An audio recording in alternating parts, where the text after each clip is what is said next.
This video is brought to you by Squarespace, the website builder with all the tools you need to create your own site to showcase and sell artwork. Hi, I'm Stephen Bauman, and in this video, I'm going to be going over the entries for the Prokochallenge for the month of August. This challenge in particular was about creating self-portraits, and so many entries arrived, like in a lot of different media, which is kind of interesting because mostly all of my work focuses on like traditional materials. So most of everything that I come across is going to be done in like graphite, charcoal, oil paint, mediums like this. For me, like I'm really excited to see all the kind of variety of entries and the different kind of twists on this challenge. For those of you that might not know my work, you can find me on Instagram at Stephen Bauman Artwork, and you can also find me on Patreon and on YouTube with the same handle, so Stephen Bauman Artwork on both of those platforms. Right, so let's just get to the entries. There's a lot of them to go through there, and I want to make sure that I get to say as much about them as possible. So this is the folder that I've got here, and I don't know if there's any way that I'm going to wind up getting through every last one of these to talk about. So I'm just going to kind of pull out some of the ones that I think are most interesting. Right, so I'm just going to start at the top here. I think that even this first one has like some really interesting kind of color values going on.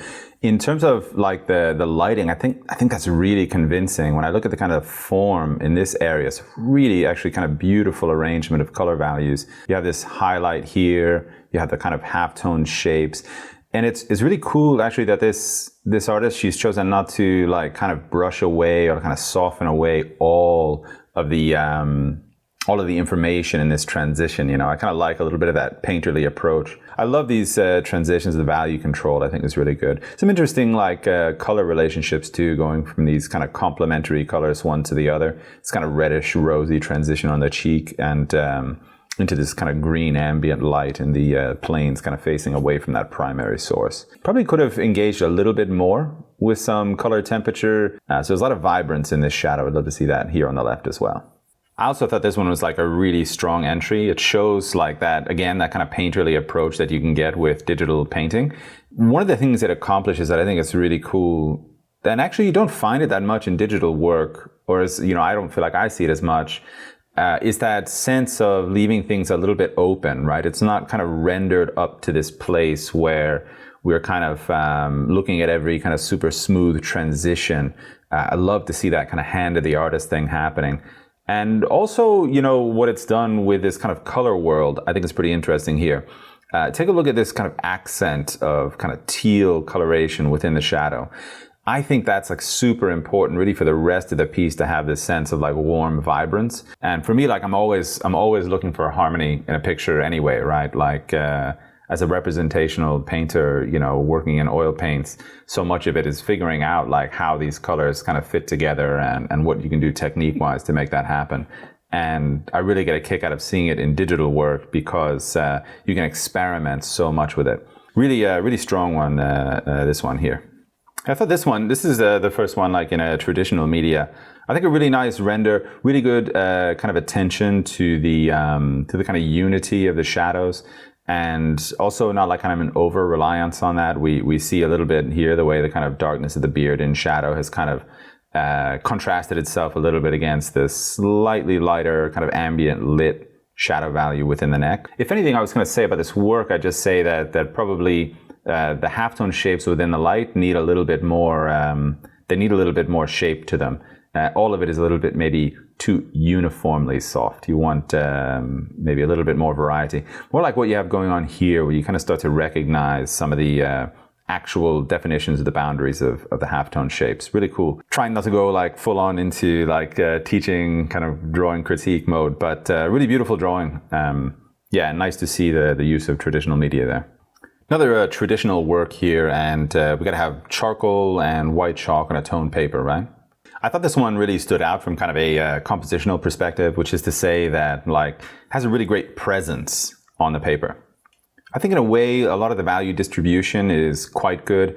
And I'd only say about it that probably you have a couple too many darks in your lights and lights in your darks, you know, like some of the shadows here getting a little bit light to be believable in relationship to some of the darker halftones, like in the forehead, which is going to be one of the lightest planes of the head.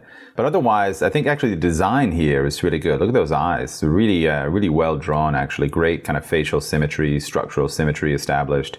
not too much detail in the ear. So a lot of cool things, and probably just wanting to iron out a little bit that sense of the larger kind of shadow shape, light shape relationship. I also think this one's really interesting. I don't get to see like a lot of different techniques when I'm working. A lot of people that I work with, a lot of the students that I work with, are following really quite strictly the curriculum that I set out. It's really interesting, and it's cool, I think, both like on an abstract level and on that kind of representational level as well. You know, I do like to see artists that are kind of trying to bridge the gap in between those two fields of art. If you zoomed into like just an area like this, you'd find really it's just an abstract painting inside of there, an abstract drawing, right? Looking at some of the passages of hatching through here.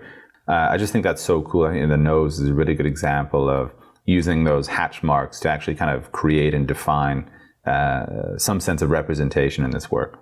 Yeah, nice to see this one too. A lot of analysis of the kind of structure and form through this study in particular. So really cool. I think also when we look at it up close, you kind of get a feeling for how that analysis has helped this person kind of deal with the structure and form. A lot of beautiful hatching in there. I wonder actually if we're getting a little bit of perspective on the photograph, like it was kind of photographed at an angle. So like parts of his head up here seeming a little bit larger in relationship to some of the ones below. You want to be careful when you photograph your work. You always want to show kind of the best version of it.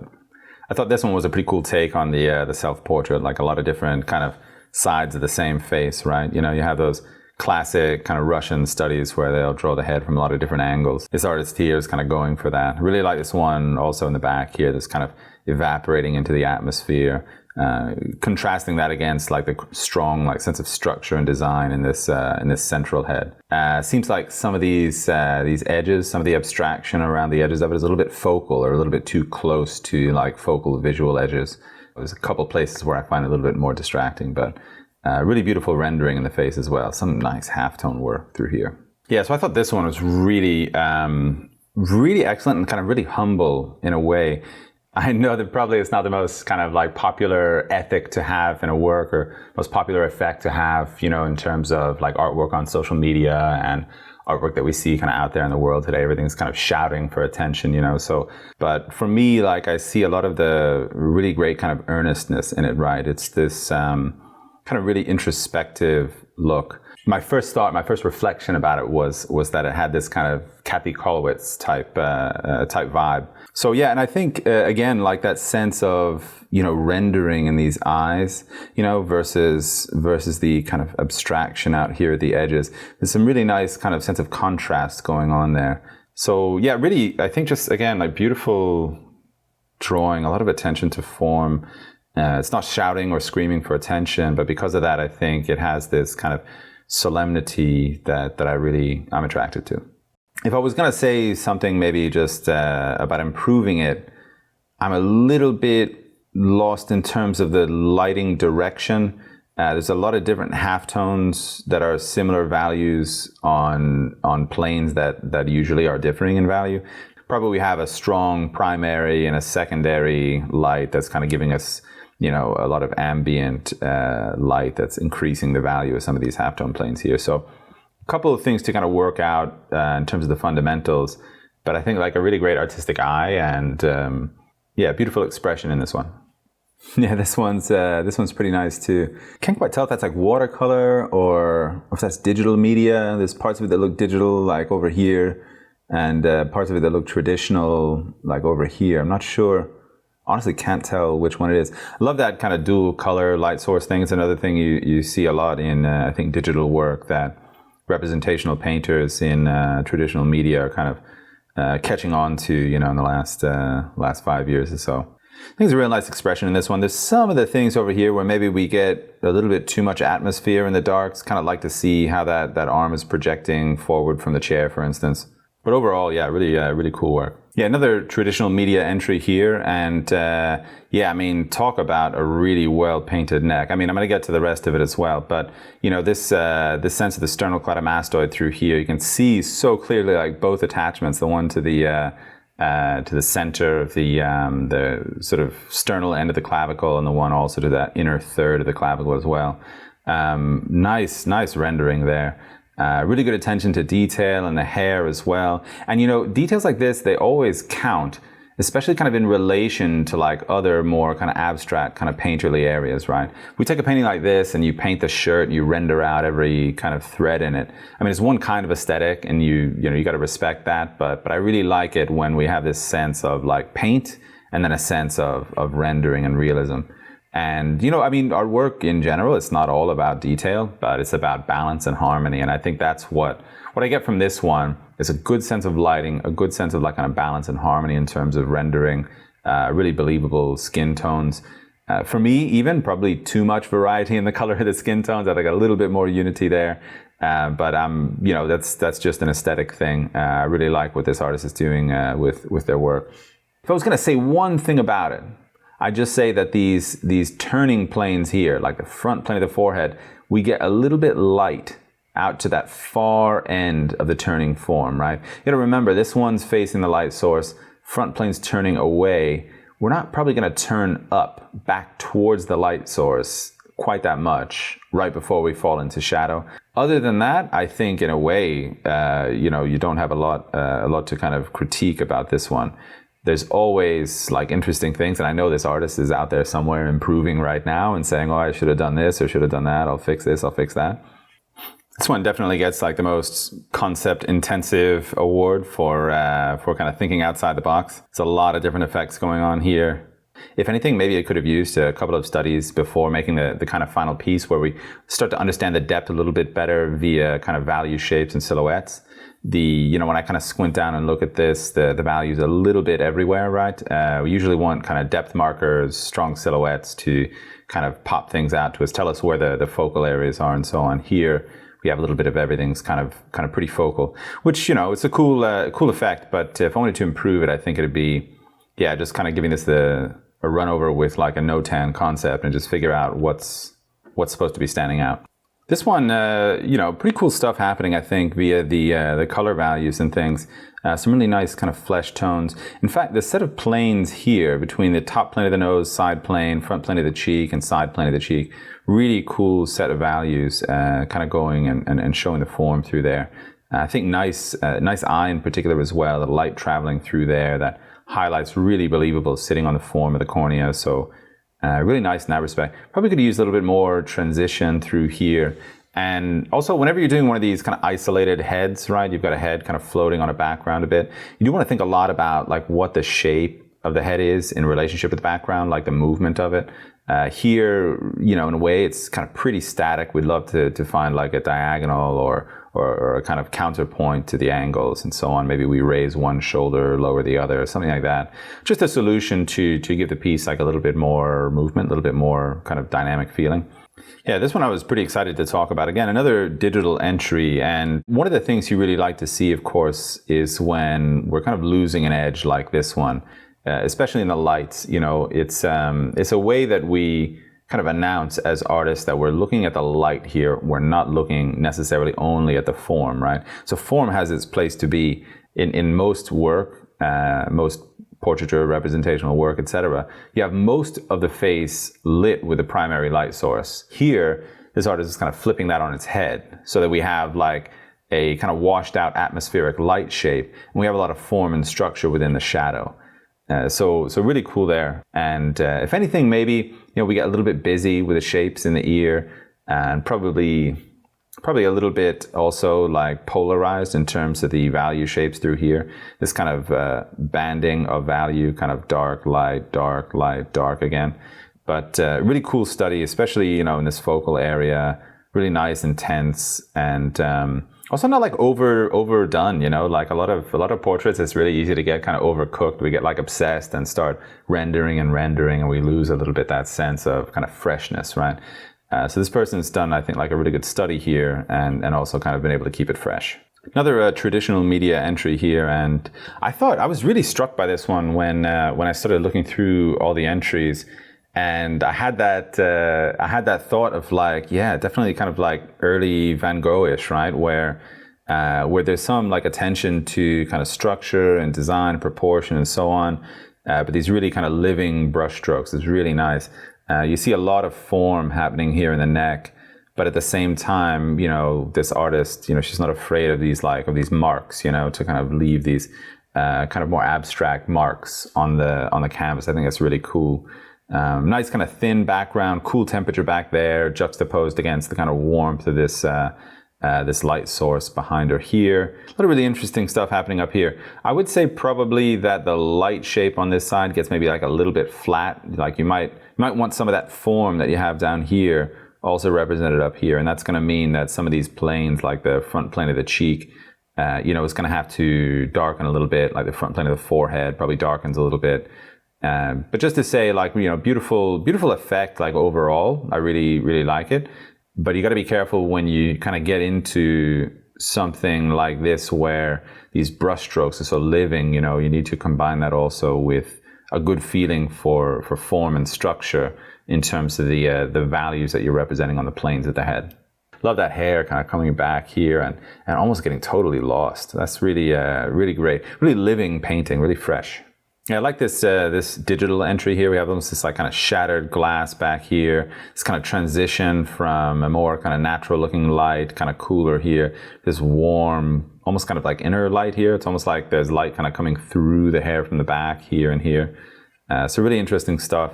Again, a lot of movement in the brush strokes, but what I find really cool is that actually through here, we still have a lot of like rendered form. It's a good combination of just abstract movement and kind of representation, realism.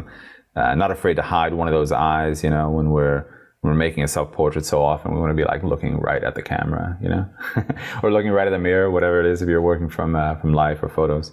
Yeah, really good. Nice textures, nice rendering. Always love to see somebody doing an underpainting. In oil painting, traditional media, getting that kind of first layer in where you lock in the design. It's really nice. And then kind of progressing forward into your final piece. Really cool there. Love to see a Leicester City fan. Back when they won the Premier League title a few years back. Was really happy to see that happen. Nice digital painting here. I think really good color values in this one. Probably when we get all the way over here to the left-hand side, some of those halftone colors, I think, a little bit cool. For these flesh tones. You also have a little bit that thing where some of the halftones on the right-hand side get a little bit dark, right? So like planes like the side plane of the nose, when you have light coming in from the right, it's gonna be a little bit lighter. But a really cool design to the color values in this one. Just wants a little bit more of that sense of the planes of the head. This one I thought, like, it's even so far outside of my genre, but I can respect a really great sense of like simplicity and linear design. It's a really hard thing to kind of pull off, I think, to make something have that feeling of form when you have so few tools to actually work with, right? Which is to say we're letting go of maybe 70-80% of visual phenomenon and just focusing on line, maybe the slightest amount of kind of value to show a little bit of form or kind of form relationships in terms of like the hair falling over the forehead. So I think really cool in that respect. If there was anything that I was going to do to this one, I might question a little bit the warmth of the color as this kind of cool hair kind of turns under. I guess it's probably trying to bond it together in a way with the warmth of the skin tones. Or maybe it's the natural color of the hair showing through. But it leaves me with a kind of question mark. But the rest of it, I think, it's really nice. Yeah, I do love to see this kind of structural analysis before you're kind of doing the rest of the work. I think that in some ways, as artists, we really need to figure out how to look past just what is superficially there and be able to operate in a way that is totally abstract, kind of analyzing, like I said, some of the structures of the head. Probably like a lot of that information that was carried through in the initial study doesn't really come into the final expression in the sense that we don't see a lot of like form in the forehead, but understanding the structure of it, I think, is important, like at whatever level you kind of intend upon rendering things. So like cheers to all the artists out there that are like investigating that kind of initial layer. It's in painting, right? You'd call it normally like an underpainting, but I even feel like there's kind of an underdrawing, right? That before we even start to make a drawing, there's all these kind of lines, all this linear information underneath that's really important to kind of gather. For me, pretty clearly this one's got to be the winner. I love a good process. I love to see the materials, the paint, the brush strokes expressing themselves. But at the same time, I want to see it kind of come into something. I want to see an artist like pushing themselves to kind of find another kind of step, another an investigation of color and searching for that color diversity. It's another thing when you're painting skin tones.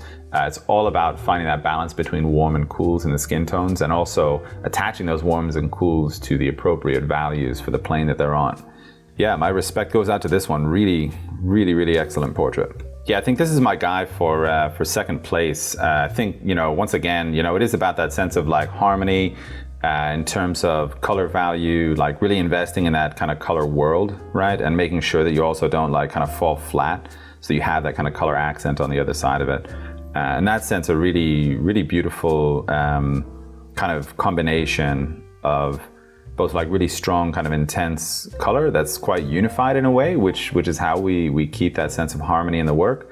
But also not letting the color totally take over, that there is some sense of like rendering and planes that we see pretty clearly in this one. So like kudos to this artist. I think you pulled off like a really challenging kind of color effect, but in a way, it doesn't look challenging. It looks kind of effortless in that way that you kind of like to see in an artwork. This is definitely my vote for third place. I think once again, I respect the kind of simplicity and the earnestness of this drawing. There's some really kind of sensitive design happening, especially in the eyes and the lips. There's a lot of kind of sensitivity in it, and I really appreciate that. It's a lot of like the artist that kind of comes through in this one without kind of surrounding it with a lot of accoutrements, right? Like a lot of like other things floating around, in a way distracting. It's this barren, like kind of simplified field. Almost reminds me of like Hammershoy in that sense that, like I said, it's so calm and so quiet. It really lets me focus on the intensity of the look in this person's face. So this is my third place. Beautiful, beautiful drawing. Really, really nice kind of graphite drawing. Like how it's heightened with that little bit of extra egg tempera or gouache or whatever we're working with there. So those are my 3 picks, and I want to say also like thank you to everybody that went out there on a limb, made their self-portrait, tagged Proko, tagged me on Instagram and everything, and really kind of made this contest exciting, at least for me to judge. So while I can only choose just a few, I think that again, like all of them are really fantastic. Over your lifetime as an artist, you're gonna paint so many self-portraits. I really encourage you to at least like once a year, just kind of take a look at yourself, document it in whatever medium that you use. I think it's such a great way to kind of look back into your like artistic history and your journey, right? It's something that I did for many, many years. In fact, I need to take my own advice here. I need to actually go back and do another self-portrait because I've been neglecting that for a little while. So I think that's going to be me signing off. Thanks again, everybody, for participating, and thank you to Stan for asking me to take a look at all these images and find the best ones. And yeah, see you guys on Instagram, Patreon, and YouTube. Thank you.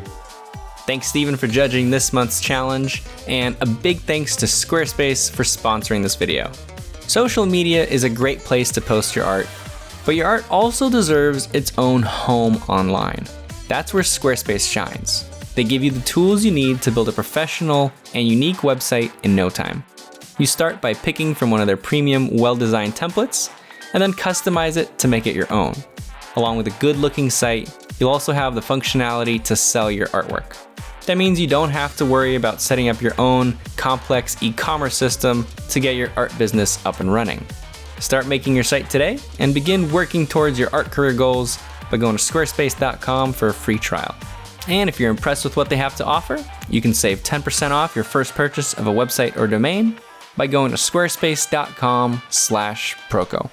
For those of you who don't know me, I'm Jeff Watts, and I own and run and operate a school called Watts Atelier. And Stan Prokopenko was a wonderful student of mine many, many years ago.